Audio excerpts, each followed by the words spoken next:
Hello everyone.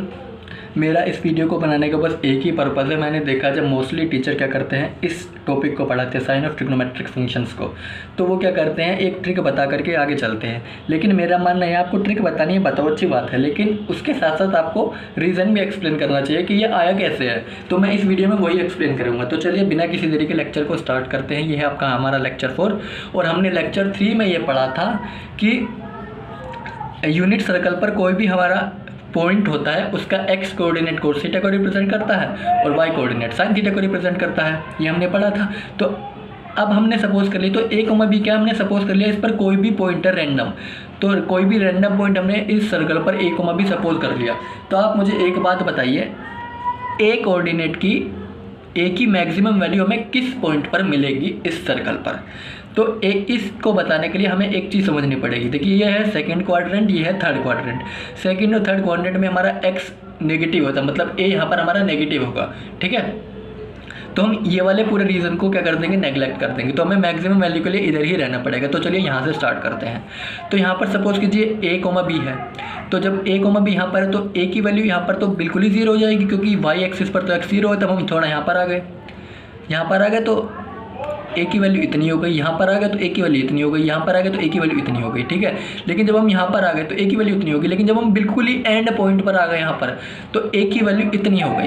कितनी हो गई, ये मैक्सिमम, ये कितना, ये ए की वैल्यू कितनी होगी, रेडियस के इक्वल, जो कि हमारी 1 है, ठीक है। अब हम इसके नीचे आते हैं। जब नीचे आ रहे हैं तो ये फिर से घटना चालू होगा, अभी तो इतना था, अब यहाँ पर आ गए तो और घटना चालू हो गया। तो हमने ये पाया कि ए की जो मैक्सिमम वैल्यू है वो है हमारी 1। अब ठीक है, अब हमें ए की मिनिमम वैल्यू निकालनी है।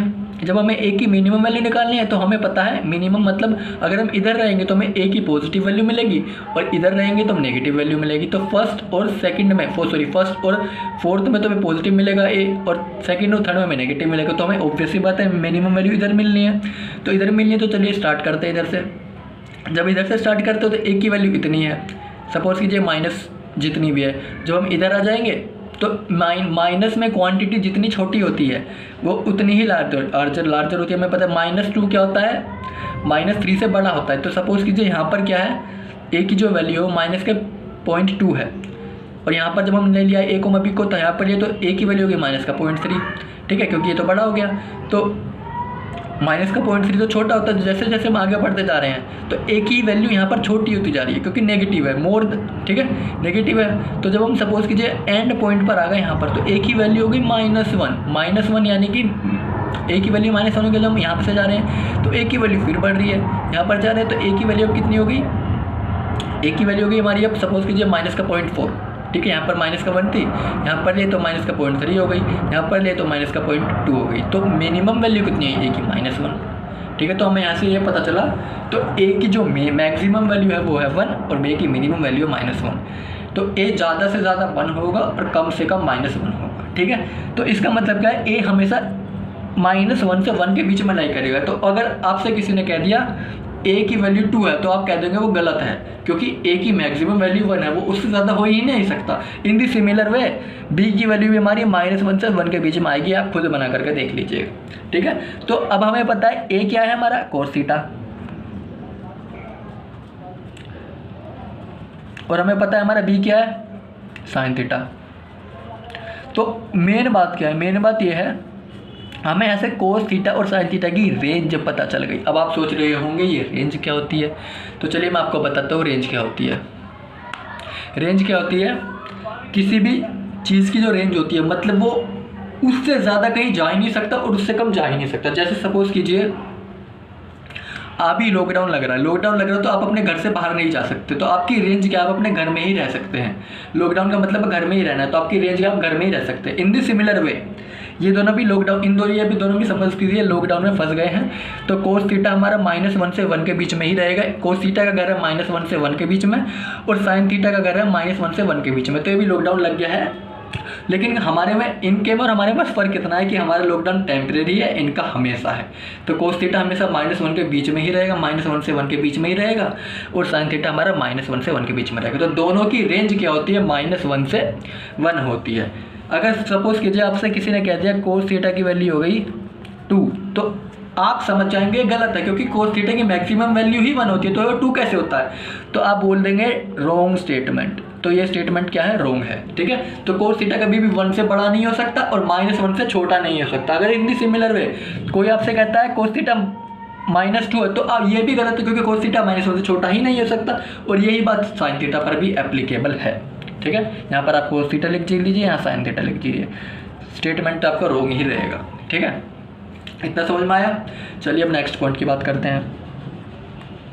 तो देखिए ये लाइन क्या रिप्रेजेंट करती है, ये पॉइंट क्या हमारा a, b। ठीक है, और ये वाला पॉइंट क्या हमारा 0, 0। अगर हमें इन दोनों के बीच की डिस्टेंस निकालिए तो हम डिस्टेंस फॉर्मूला का यूज़ करेंगे। तो डिस्टेंस फॉर्मूला क्या कहता है, x2 - x1 a - 0 का whole square, y2 - y1 b - 0 का होल स्क्वायर। और ये दूरी कितनी आएगी, क्योंकि ये वाली दूरी तो हमारी रेडियस के इक्वल है, रेडियस हमारी 1। तो यहाँ से क्या निकल करके आता है, a² + b² इक्वल 1। अब हमें पता है a क्या है, कोस थीटा, तो मतलब कोस स्क्वायर थीटा, b क्या है हमारा साइन थीटा, मतलब साइन स्क्वायर थीटा इक्वल 1। तो ये हमने 10th में पढ़ा था फॉर्मूला, ट्राइंगल से हमने क्या किया था, डिराइव किया था। अब यहाँ पे हमने इससे कर लिया, तो देखो कितना सिंपल हो गया ये। ठीक है, और इस फॉर्मूले का यूज़ करके आप बाकी 2 फॉर्मूले भी निकाल सकते हैं, जो कि हमारे 1 + tan² थीटा = sec² थीटा और 1 + cot² थीटा = cosec² थीटा। ठीक है, तो चलिए अब मैं आपको sign of trigonometric functions explain करता हूँ। इसका मतलब क्या है, क्योंकि साइन जो होता है ट्रिग्नोमेट्रिक फंक्शंस का वो हर क्वाड्रेंट में अलग अलग होता है। ठीक है, हमने 10th में पढ़ा था सारे पॉजिटिव थे, क्योंकि हम सिर्फ फर्स्ट क्वाड्रेंट तक लिमिटेड थे, लेकिन उसके आगे भी क्वाड्रेंट्स है, उसमें अलग अलग साइन होते हैं। तो मैं आपको एक्सप्लेन करता हूँ। ठीक है, तो देखिए साइन थीटा हमारे क्या रिप्रेजेंट करता है, वाई कोऑर्डिनेट को। हमें पता है वाई कोऑर्डिनेट फर्स्ट क्वाड्रेंट में पॉजिटिव होता है, सेकंड क्वाड्रेंट में भी पॉजिटिव होता है वाई कोऑर्डिनेट। ठीक है, थर्ड क्वाड्रेंट में वाई कोऑर्डिनेट हमारा नेगेटिव हो गया, तो मतलब साइन थीटा हमारा नेगेटिव हो गया। फोर्थ क्वाड्रेंट में भी हमारा साइन कोऑर्डिनेट क्या होता है, नेगेटिव होता है। ठीक है, तो हमारा फोर्थ क्वाड्रेंट में साइन थीटा नेगेटिव हो गया। ठीक है, अब बात करते हैं कोस थीटा की। कोस थीटा क्या रिप्रेजेंट करता है, एक्स कोऑर्डिनेट। हमें पता है एक्स कोऑर्डिनेट फर्स्ट क्वाड्रेंट में पॉजिटिव होता है, तो पॉजिटिव है। सेकेंड क्वाड्रेंट में एक्स कोऑर्डिनेट हमारा नेगेटिव होता है, तो नेगेटिव है। थर्ड क्वाड्रेंट में हमारा एक्स कोऑर्डिनेट नेगेटिव होता है। फोर्थ क्वाड्रेंट में हमारा एक्स कोऑर्डिनेट क्या होता है, पॉजिटिव होता है, तो यहाँ पर पॉजिटिव हमने लगा दिया। ठीक है, अब बात करते हैं, अब हम सोचते हैं बाकी कैसे निकालें। ठीक है, तो साइन थीटा कोस थीटा तो हमें फिगर से मिल गए। अब बाकी कैसे निकालें, तो हमें पता है tan थीटा क्या होता है, sine theta over cos theta. First quadrant में साइन थीटा भी पॉजिटिव है, कोस थीटा भी पॉजिटिव है, तो जब एक पॉजिटिव चीज़ को पॉजिटिव चीज़ से डिवाइड करेंगे तो आंसर तो पॉजिटिव ही आएगा। ठीक है, अब सेकंड क्वाड्रेंट में आ जाते हैं। अब एक पॉजिटिव चीज़ को नेगेटिव चीज़ से डिवाइड करेंगे तो आंसर हमारा नेगेटिव आएगा। ठीक है, अब थर्ड क्वाड्रेंट में आ जाते हैं। अब एक साइन भी नेगेटिव है, कोस भी नेगेटिव, तो जब नेगेटिव को नेगेटिव से डिवाइड करते हैं तो हमारा आंसर पॉजिटिव क्वांटिटी आता है। ठीक है, अब फोर्थ क्वाड्रेंट में आ जाइए। जब नेगेटिव क्वांटिटी को पॉजिटिव क्वांटिटी से डिवाइड करते हैं तो हमारा आंसर नेगेटिव आता है। ठीक है, अब बात करते हैं कोसेक थीटा की।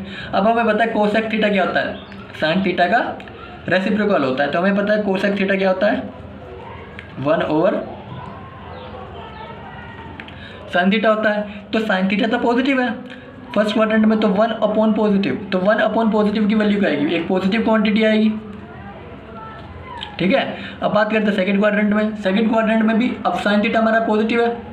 ठीक है, तो 1 अपॉन पॉजिटिव फिर से पॉजिटिव आएगा।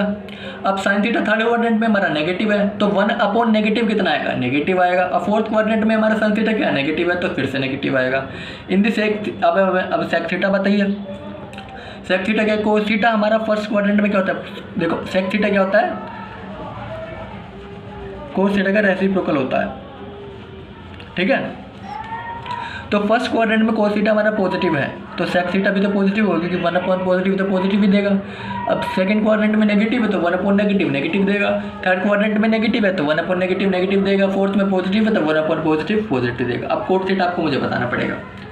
ठीक है, तो देखो tan थीटा का, देखो tan थीटा क्या होता है हमारा, सॉरी कोट थीटा क्या होता है हमारा, tan थीटा का रेसिप्रोकल, तो कोट थीटा कितना होता है हमारा 1 अपॉन tan थीटा। तो tan थीटा फर्स्ट क्वाड्रेंट में पॉजिटिव है तो 1 अपॉन पॉजिटिव पॉजिटिव देगा। tan थीटा सेकंड क्वाड्रेंट में नेगेटिव है तो 1 अपॉन नेगेटिव हमारी नेगेटिव क्वांटिटी होती है। थर्ड क्वाड्रेंट में tan थीटा हमारा क्या है, पॉजिटिव है, तो 1 अपॉन पॉजिटिव हमें पॉजिटिव देगा। और फोर्थ क्वाड्रेंट में हमारा tan थीटा क्या है, नेगेटिव है, तो 1 अपॉन नेगेटिव हमें नेगेटिव देगा। तो ऐसे हम साइन ऑफ ट्रिग्नोमेट्रिक फंक्शंस निकालते हैं। ठीक है, तो चलिए मैं आपको एक ट्रिक बताता हूँ। देखो हमने क्या पाया, फर्स्ट क्वाड्रेंट में सारे पॉजिटिव थे, सारे ट्रिग्नोमेट्रिक फंक्शंस फर्स्ट क्वाड्रेंट में पॉजिटिव थे। सेकंड क्वाड्रेंट में क्या किया हमने, सेकंड क्वाड्रेंट में सिर्फ साइन पॉजिटिव था, साइन और उसका रेसिप्रोकल पॉजिटिव था, ठीक है। थर्ड क्वाड्रेंट में हमारा सिर्फ tan थीटा पॉजिटिव था और उसका रेसिप्रोकल पॉजिटिव था। फोर्थ क्वाड्रेंट में हमारा सिर्फ cos थीटा पॉजिटिव था और उसका रेसिप्रोकल sec थीटा पॉजिटिव था, ठीक है। इतना समझ में आया। तो चलिए, ये देखने में आपको लग रहा होगा कि कितना भयानक है, हम इसको याद कैसे करेंगे। तो मैं आपको एक सिंपल सी ट्रिक बताता हूँ, उससे आपको सब याद हो जाएगा। देखिए यहाँ पर क्या कर दीजिए, आप छोटे से क्वाड्रेंट ड्रॉ कर दीजिए। यहाँ पर लिख दीजिए ये हमारा फर्स्ट क्वाड्रेंट है, ये हमारा सेकंड है, ये हमारा थर्ड है, ये हमारा फोर्थ है। तो यहाँ पर लिखिए ए, यहाँ पर लिखिए एस, यहाँ पर लिखिए टी, यहाँ पर लिखिए सी। अब देखिए इसको कैसे पढ़ना है, after school to cinema. After school to cinema आपने याद कर लिया। अब ए का मतलब क्या है, यहाँ पर ए का मतलब है ऑल पॉजिटिव। तो देखिए फर्स्ट क्वाड्रेंट में सारे पॉजिटिव है। एस का मतलब क्या है, स्कूल। तो लेकिन हमें एस को स्कूल नहीं पढ़ना, हमें पढ़ना साइन थीटा। तो सेकंड क्वाड्रेंट में साइन थीटा पॉजिटिव है और उसका रेसिप्रोकल भी पॉजिटिव है, मतलब कोसेक थीटा भी पॉजिटिव होगा। थर्ड क्वाड्रेंट में क्या है, T, after school to cinema. तो टी का मतलब क्या, यहाँ पर tan थीटा। तो थर्ड क्वाड्रेंट में हमारा tan थीटा पॉजिटिव है और उसका रेसिप्रोकल भी पॉजिटिव होगा। फोर्थ क्वाड्रेंट में हमारा क्या है, सी। सी क्या है हमारा, आफ्टर स्कूल टू सिनेमा, ठीक है। तो सी क्या है हमारा, कोट थीटा। तो फोर्थ क्वाड्रेंट सी क्या है हमारा, कोस थीटा, कोस थीटा, ठीक है। कोस थीटा पॉजिटिव है तो उसका रेसिप्रोकल भी पॉजिटिव होगा, सेक थीटा, ठीक है। समझ में आई। तो मैं इसका मतलब लिख देता हूँ, ASTC का मतलब क्या है, आफ्टर स्कूल टू सिनेमा, ठीक है।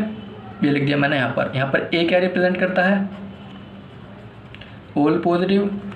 एस का रिप्रेजेंट करता है सिर्फ साइन थीटा। टी का रिप्रेजेंट करता है tan थीटा और उसका रेसिप्रोकल। और सी का रिप्रेजेंट करता है कोस थीटा और उसका रेसिप्रोकल।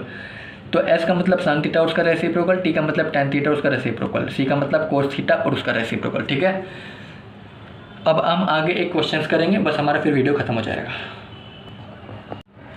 तो अभी तक हमने जितना पीछे पढ़ा है उसके बेसिस पर कुछ क्वेश्चन करते हैं, ठीक है। तो ये क्वेश्चन मैं एक आपको समझा रहा हूँ, इसके जैसे 3-4 क्वेश्चन मैं वीडियो के एंड में एक पिक होगी, उसमें से देख के प्रैक्टिस कर लीजिएगा, ठीक है।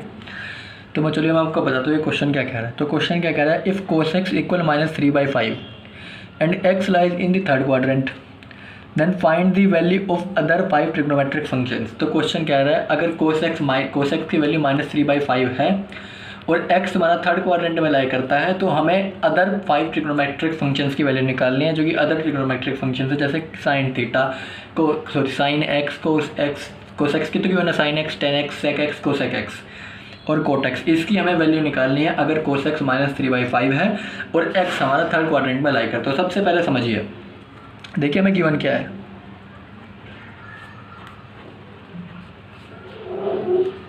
cos x इक्वल -3/5 और x क्या है हमारा थर्ड क्वाड्रेंट में है, x belongs to third quadrant, ठीक है। तो देखिए ये cos x इक्वल -3/5 है, हमें पता है जो cos x है उसकी रेंज होती है -1 से 1। तो क्या ये -1 से 1 के बीच में पहले चेक कीजिए, तो माइनस का 3/5 तो ये माइनस का 0.6 आएगा। तो कितना आएगा, माइनस का 0.6। तो ये -1 से 1 के बीच में लाई करता है, ठीक है। और हमें पता है जो cos x है वो थर्ड क्वाड्रेंट, मैंने ट्रिक भी लिख रखी है। तो हमें पता थर्ड क्वाड्रेंट में सिर्फ tan थीटा tan x और कोट x पॉजिटिव होते हैं, लेकिन यहाँ तो cos x है तो cos x नेगेटिव हो गया, तो थर्ड क्वाड्रेंट में cos x नेगेटिव, तो इसका मतलब ये स्टेटमेंट सही है, ठीक है। अब हम निकालते हैं sin x की वैल्यू। देखिए sin x की वैल्यू कैसे आएगी, हमें पता है sin square x plus cos square x 1 होता है, ठीक है। और हमारे पास cos x की वैल्यू -3/5 है, तो sin स्क्वायर x वैसे रखिए और cos x की जगह इसकी वैल्यू रख दीजिए। तो -3/5 का स्क्वायर कितना आएगा, 9/25 इक्वल्स टू 1 आ जाएगा। अब इसको इधर ले जाइए, तो sin स्क्वायर x की वैल्यू कितनी आ गई, 1 - 9/25, ठीक है। अब sin x की वैल्यू कितनी आ जाएगी, प्लस माइनस रूट में 1 - 9/25, ठीक है।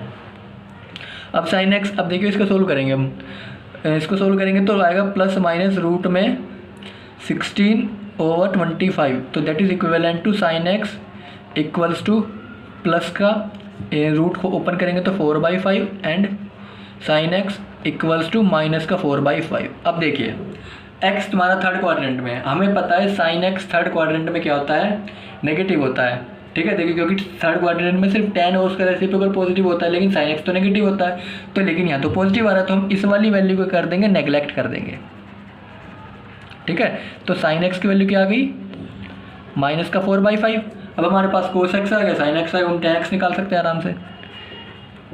tan x कितना होता है, sin x over cos x, तो tan x है हमारा कितना आएगा, -4/5 over -3/5, it is equivalent to 4/3। ठीक है। और हाँ एक बात याद रखिए, मैंने सिर्फ आपको साइन और कोस की रेंज बताई। साइन और कोस की रेंज होती है -1 से 1, tan x की रेंज नहीं होती, वो अदर की रेंज अलग होती है, मैं आपको बाद में कभी बताऊंगा। ठीक है, तो tan x क्या गया 4/3 पॉजिटिव। अब देखिए tan x क्या, ये जो वैल्यू आई हमें चेक करना है सही है कि नहीं है। तो tan x का साइन देखिए, थर्ड क्वाड्रेंट में tan x पॉजिटिव है और ये भी पॉजिटिव है, इसका मतलब हमारी वैल्यू सही है। अब हमें क्या करना है, बाकी तीन की निकालिए, हमारे पास sin x है, cos x है, tan x अब अदर की हमारा आराम से निकाल सकते हैं। cos x का रेसिप्रोकल क्या होता है, sec x, तो sec x equal 1 over cos x। cos x की वैल्यू कितनी है, -3/5, तो sec x की वैल्यू आ जाएगी -5/3। आप निकाल लेंगे cosec x की। cosec x किसका रेसिप्रोकल होता है, 1/sin x का, सॉरी sin x का रेसिप्रोकल cosec x होता है। sin x की वैल्यू -4/5, तो इसकी वैल्यू आ जाएगी -5/4। अब निकाल लेंगे cot x। cot x क्या है, tan x का रेसिप्रोकल, तो आ जाएगा 3/4। ठीक है, इस तरह से क्वेश्चन हो गया है। आपको जब भी आपकी जो वैल्यू आएगी, आपको उसके साइन से चेक करना है क्या वो साइन सही आया है जो हमारे इस रूल से हमने निकाला है। ठीक है, अब ये क्वेश्चन करने के बाद मैंने वीडियो के एंड में कुछ क्वेश्चंस ऐड कर रखे हैं, आप उनको प्रैक्टिस कर लीजिएगा। ठीक है, thanks for watching the video.